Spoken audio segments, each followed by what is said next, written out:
Hello, students. This is Professor Sultan Inamdar. We have discussed about human rights and its meaning. We have tried to understand what exactly do we mean by human rights, how they are different from other rights like legal rights or fundamental rights. And today, in this particular session, we are going to discuss about fundamental duties. Right? When it comes to rights, along with that, we have to understand that certain rights are given to every citizen, as well as certain duties are also given to everyone. So therefore, while enjoying certain rights, we are supposed to be conscious and aware about fundamental duties as well. So every citizen is supposed to perform these duties, and let's see what exactly do we mean by that.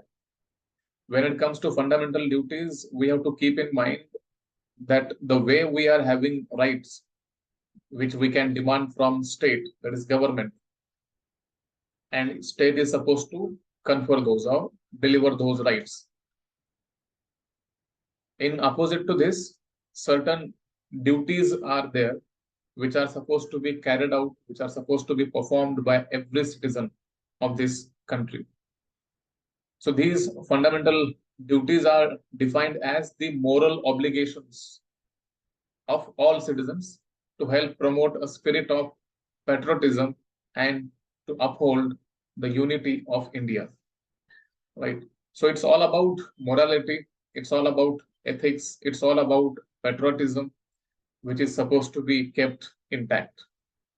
In the words of Mahatma Gandhi, real rights are a result of the performance of duty. When we, you know, perform our duty, at that time we can enjoy real rights. In this sense, we can understand that if everyone starts demanding only about rights and nobody is respecting others' rights, so in this case, nobody will be in a position to enjoy those rights. So better option remains that when we are letting others to enjoy their rights, at the same time, they will also in return let us enjoy our rights. So it's all about give and take. Okay. So someone's rights, someone else's responsibility, someone else's duty. When we are enjoying our rights, someone else will peacefully tolerate or peacefully listen, peacefully observe without any kind of obstruction. So this part of fundamental duties was not added originally in the Constitution. However, later on, with 42nd Amendment, these duties were added to the Indian Constitution, in which Article 51A deals with it. This is part 4 of the Indian Constitution, wherein under Article 51A, all these 10 plus 1 is equal to 11, because at present we are having 11 fundamental duties in Indian Constitution. Originally, 10 fundamental duties were there when the amendment was made. However, later in 2002, again one more amendment was made and one more duty was added to this list of fundamental duties. So at present, we can say that we are having around 11 fundamental duties. Along with that, we have to understand that they are not enforceable by courts. It simply means, unlike fundamental rights, if someone's rights are infringed or encroached upon by someone else or by state itself, so we can directly approach in the judiciary, we can approach in Supreme Court, and there we can ask for the justice. However, so is not the case in fundamental duties. If any citizen is not obeying or not following the duties, then the state cannot go in the court, or any citizen cannot go in the state against the violator of fundamental duties. So in short, they are not binding, they are not enforceable by the courts. However, it is expected that everyone should obey the rights. It's our moral responsibility to obey the rights so that everyone can enjoy their uh, rights. Whenever we are enjoying our rights, others will perform their duties. When we will be performing our duties, others will be enjoying their rights. So these all suggestions were made by Sodam Singh Committee, which was established to bring this list of fundamental duties. So we will look at those rights or those duties one by one. The very first duty talks about to abide by the Constitution and to respect ideals of Constitution and institutions, the national flag and the national anthem. So it's all about respecting our national ideals. Like we have national anthem. So we should proudly sing our national anthem. When our national anthem is being played, we should stand at one place and respect the national anthem. We have our national flag. We should ensure that it will not be disrespected in any case. So these are the national ideals which are supposed to be respected by every citizen. To cherish and follow the noble ideals which inspired our national freedom struggle. So here we can see that whatever uh, monuments are there, whatever legacy we have had, like we have to respect them, we have to cherish them. Those all, noble ideas which uh, promoted nationalism in India, the feeling of nationalism in freedom fighters, we have to cherish and celebrate them. Third one is to uphold and protect the sovereignty, unity, and integrity of the nation. Right? When it comes to third duty, we are supposed to protect our nation. We are supposed to respect the sovereignty and unity and integrity of India. Right? We are supposed to do such things wherein sovereignty will be maintained, unity will be maintained, and integrity will be promoted in India. Next one is to defend the country and render national service when called upon to do so. It simply means that whenever country is in need of the soldiers, whenever country is in need of help, we the citizens are supposed to serve our nation, right? Whenever there is warlike situation or even during peaceful situation, we are supposed to serve our nation. We are supposed to render national service.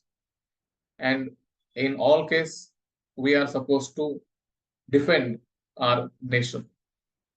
Fifth, talks about promotion of harmony and spirit of common brotherhood. It's all about harmony. We are supposed to promote harmony amongst each other. We are supposed to promote the brotherhood, right, between each other. We are supposed to respect linguistic and regional sectional diversities. We all know that India is a multi-diverse nation, which is unique in itself, which is not a drawback, we would say, whether it is a plus point that it has kept India as one, or we can say the feeling of oneness. Due to this, the nation progress ahead. The nation is moving towards the landmark milestones of development. Sixth one can be value, right? Values and rich heritage of our composite culture. Whatever culture is there, whatever heritage is there with us, India is rich in heritage. We have huge, can say, historical monuments and many other cultural things. These all are supposed to be protected and preserved by every citizen. Seventh one is to protect and improve the natural environment. Whatever environment is there, like forests are there, lakes are there, rivers, wildlife, everything, and all the living creatures in this country. These all are supposed to be protected by every citizen. Seventh one is to develop the scientific temper, humanism, and the spirit of inquiry. It's all about scientific temper, wherein before believing in something, before believing in anything, we are supposed to check its scientific possibility. We have to look at all these things in a very rational way. We need to have humanistic approach, right? So these all things are supposed to be done under this eighth duty. Along with that, ninth one is to safeguard public property.